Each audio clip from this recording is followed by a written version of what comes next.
Hello guys, and welcome back to my channel. Today we are going to talk about humidity and the plants. In this video I will explain everything you need to know about humidity, which includes what is humidity, misting is a false solution, how to increase humidity, and at the end I will make a conclusion. So please watch the whole video in order to learn the basic things about humidity and how it affects the plant.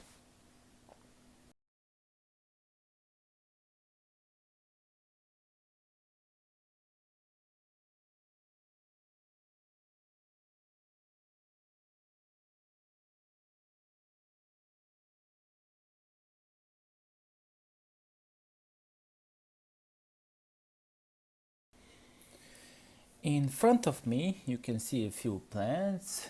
Here you can see the spider plant. Here you can see the Dracaena Marginata, and in the middle it's peace lily.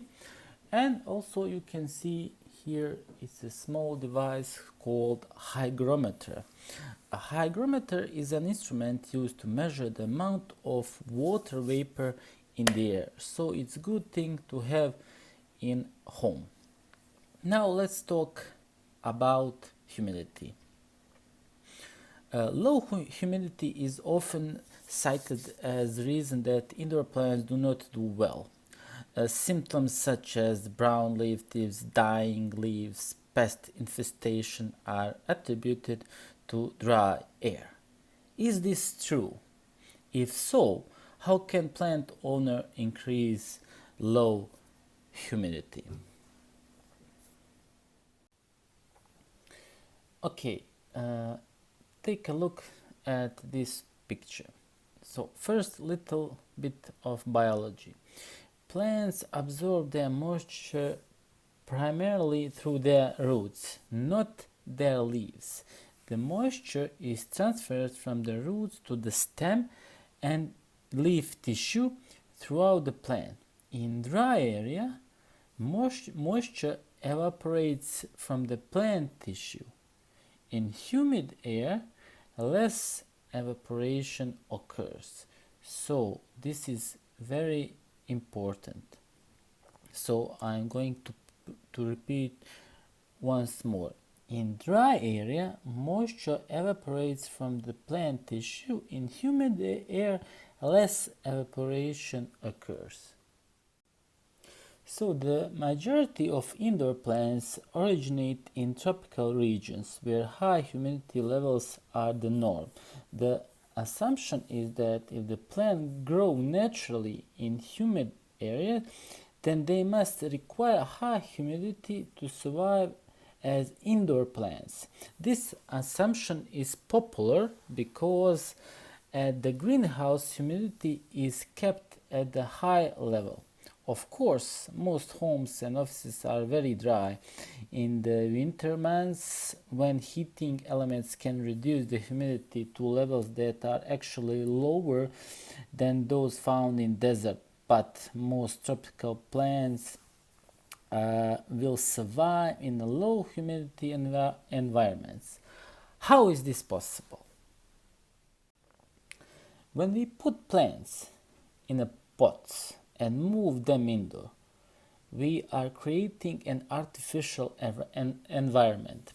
Plants simply do not grow naturally indoors in pots, but many plants are adaptable enough to grow quite well in the artificial environment of our homes and offices. They are also adaptable enough to adjust to low humidity. When plants are placed in low humidity environment, they adapt by absorbing more moisture to their roots to replace the added moisture lost in a dry area. That means indoor plants require more frequently watering than the same plant in a high humidity.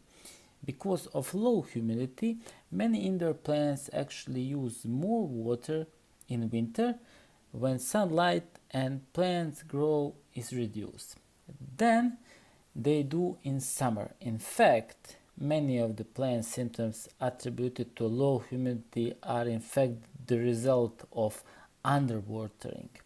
Many people assume that indoor plants are dormant in winter and need far less water. In fact, they often need more.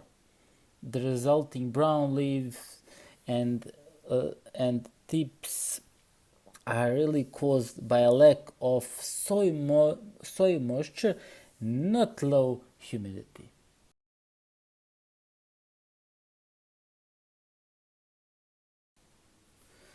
Plant owners are often told to mist their plants daily in the winter months and counteract the dry area.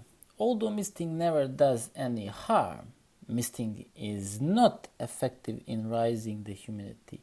The misted water droplets normally dry up to within 10 to 15 minutes. So, at the most, a daily misting raises the humidity for about 1/4 of an hour out of 24 hours a day, or about 1%. This simply is not enough to make a significant differences. Misting does help keep plant clean, and it is deterrent to some plants pests such as spider mites, but it does not rise the humidity.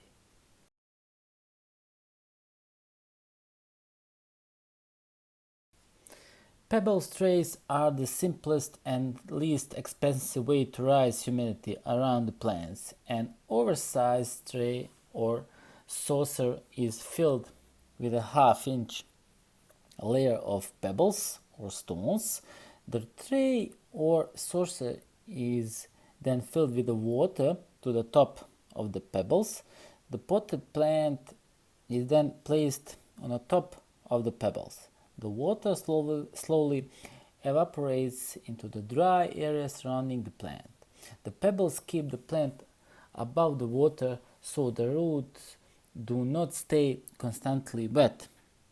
So you will need to replenish the water in the pebbles tray frequently when the heat is on and the area is very dry. Pebble trays only benefit the plant that are immediately above the trays.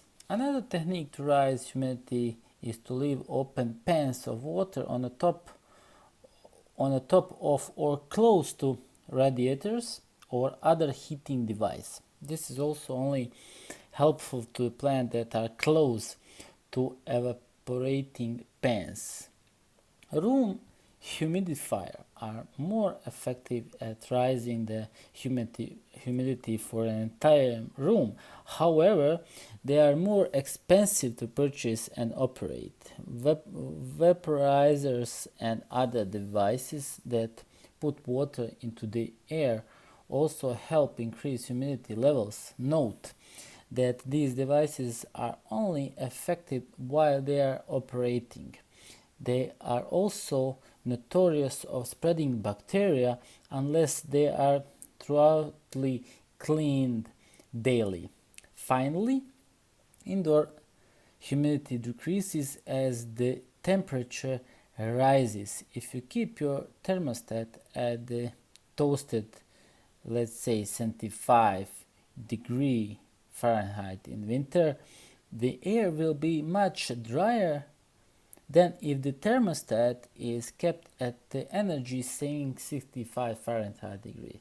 By keeping your home on the cool side, you not only save energy, but you also help maintain the humidity for the plants, your furniture, and of course yourself.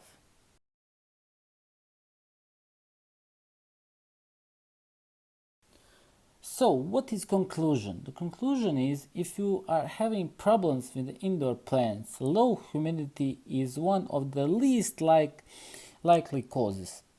Improper light, water, and soil are the better suspects. So, don't knock yourself out of trying to raise the humidity to save the plants. raises the humidity because it will make a difference for your skin, your health, or your furniture. It will also benefit your plants marginally.